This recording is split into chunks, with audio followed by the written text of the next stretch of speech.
자, 그 다음에 자료를 시간의 관점에서 쪼개는 게 있어요. 잘 보시면 종단 자료라고 있어요. 종단 자료라는 거는 며칠부터 며칠까지 해서 딱 그 설문조사할 때 한 번에 딱 끝나는 거 있어요. 95년도 자료, 96년도 자료 이렇게 끊어지는 거, 이런 거를 우리가 종단 자료라고 하고요. 횡단 자료는 뭐냐면 시간에 따라서 계속 이어지는 거. 한 데이터를 2번 측정, 3번 측정해서 시간에 따라서 계속 연속해서 몇 번을 거쳐서 하는 거죠. 이런 데이터를 우리가 보통 패널 데이터라고 하거든요. 그래서 이런 것들을 longitudinal이라는 데이터를 써요. 영어로 해서는. 그 다음에 위에는 크로스 섹셔널이라고 해서 섹션을 딱 크로스한다, 이런 의미로 종단 자료라고 얘기를 합니다. 이렇게 볼 수가 있죠.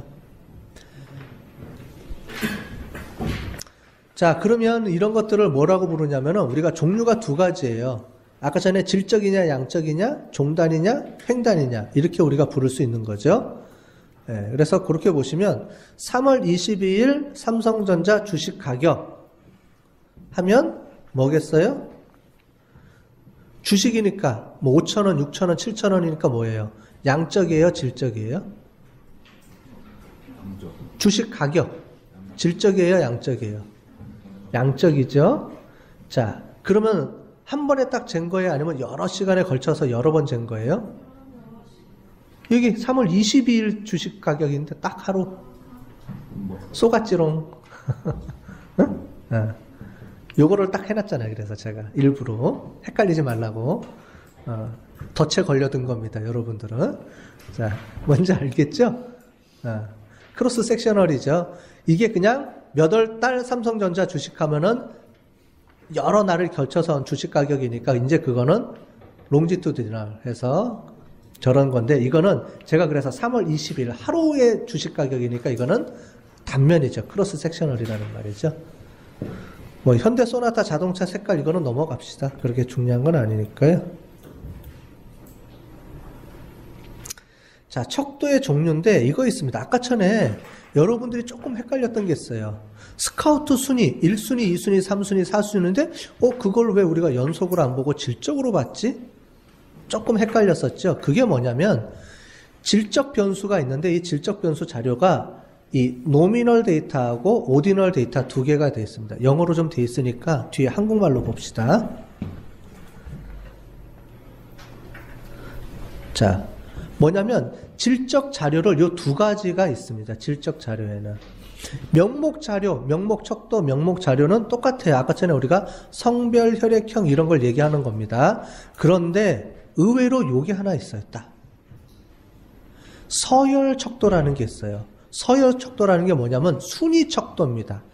그럼 이제 이해가 되시겠죠. 자, 순위 척도는 1순위, 2순위, 3순위, 4순위인데 이 1순위, 2순위, 3순위, 4순위는 우리가 질적 자료로 봅니다.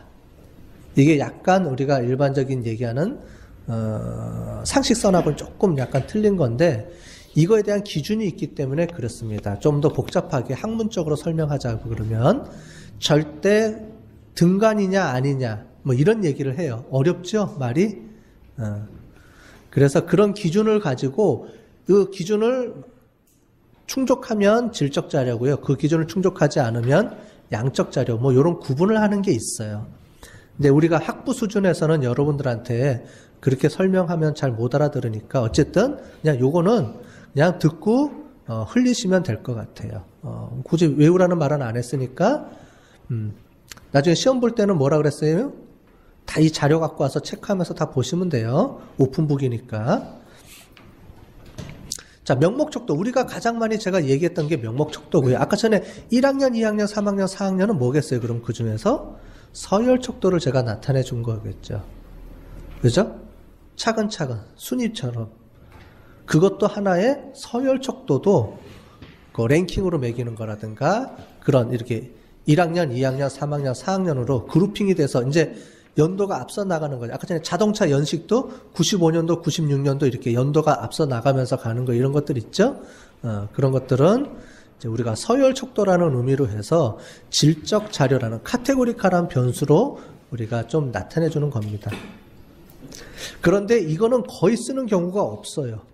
여러분들이 분석을 하다 보면은 서열 척도 쓰는 경우는 거의 드뭅니다. 그래서 그냥 이거를 무시하고 그냥 명목 척도 하나만 이해하시면 돼요. 다. 가장 많이 쓰는 건 연령대하고 학년. 요 두 가지만 쓰지 나머지는 거의 안 씁니다. 그렇게 보시면 되겠어요. 그 다음에 이제 척도 종류 중에 등간 척도하고 비율 척도라는 게 있습니다. 비율 척도는, 등간 척도는 차이점이 뭐냐면 절대 0점이 있느냐 없느냐의 차이예요. 그냥 이거는 상식선에서 그냥 할 테니까 알고 넘어가시도록 하고 중요한 거는 아니니까. 비율 척도는 0이 있습니다. 0은 뭐예요? 아무것도 없다는 거죠. 그죠? 그게 존재하는 거예요. 자, 그런데 온도는 0이 있어요. 0도. 근데 실제로 0도가 아니고요. 없다라는 의미의 0이 아니고요. 물이 어는 온도를 0으로 고정시켜 놓고 플러스 마이너스를 잡는 거죠. 즉 상대적인 0점이라는 거예요. 이해되셨죠? 그렇기 때문에 그거를 우리가 등간 척도라고 부른다라는 이제 이런 학문적인 의미에서의 구분입니다. 그런데 하나는 알아두셔야 돼요. 요거는 중요하니까 요거 하나는 알아두시는 게 뭐냐면 리커르트 척도라는 게 있어요. 요거는 하나는 알아두세요. 왜냐하면 여러분들이 어디들 나가든 야 설문문항 만들어 와. 그러면 그 리커르트 척도로 쓰면 되겠죠? 이렇게 물어보면은 그러면은 이제 되는 겁니다. 여러분들이 리커르트 척도로 하는 게 뭐냐면 매우 불만족 1점, 매우 만족 5점 또는 7점 이렇게 하는 거 있죠? 그걸 리커르트 척도라 그래요. 즉 1점, 1점, 1점은 다 등간. 뭐냐면 간격이 똑같다. 1점에서 2점 차이하고 2점에서 3점 차이는 똑같다. 내가 만족하는 게. 그렇게 우리가 매겨서 평가를 하는 거예요. 객관적으로. 그거를 우리 무슨 방법이라고 하느냐? 리커르트 척도 방법이라고 합니다. 그때 쓰는 거를 1점, 2점, 1점에서 5점 사이에 점수를 주는 거를 리커르트 척도라고 해요. 요거는 하나는 기억해 두셔야 필요가 있겠죠? 나가서 많이 써먹을 테니까 우리가 리커르트 척도가 있다. 이렇게 이해를 하시면 되고 나머지는 그냥 질적 자료, 연속 자료, 질적 변수, 연속 변수. 제가 가끔 가다가 명목 변수 이렇게 얘기하는 툭 튀어나올 때도 있어요. 그럼 그건 질적 변수구나. 앞에 순위 변수는 큰 의미가 없기 때문에 그렇게 보시면 되겠습니다. 요거는 그런 거니까 넘어가고요. 자, 아까 전에 나왔던 거랑 똑같죠? 자, 그거에서 보시면, 자, 색깔은 뭐예요? 자, 척도입니다. 아까 전에 색깔은 질적 변수 중에서도 두 가지로 쪼갠다면, 명목 척도죠. 무게는 연속 변수 중에서 비율 척도. 요런 얘기입니다. 자, 제가 하나씩 해드릴 테니까 한번 보시고요. 이렇게 보시면 되겠습니다. 그러니까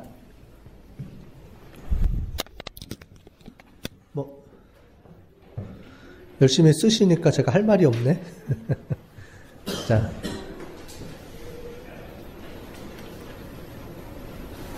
원데이터가 없어졌네. 보니까 죄송해요. 뭔지를 제가 모르겠네. 다시 백으로 가봅시다. 자, 색깔은 노미널에서 명목 변수, 질적 변수 중에서도, 자, 그 다음에 무게는 연속 변수 중에서도 레이셔, 거의 다 비율입니다. 즉 질적 변수는 거의 99%가 명목 변수고요, 명목 척도고요. 연속 변수는 99%가 뭐예요? 비율 척도예요. 그 중에 특이한 게 서열 척도하고 등간 척도라는 게 존재하는 겁니다. 그렇게 이해를 하시면 되겠어요.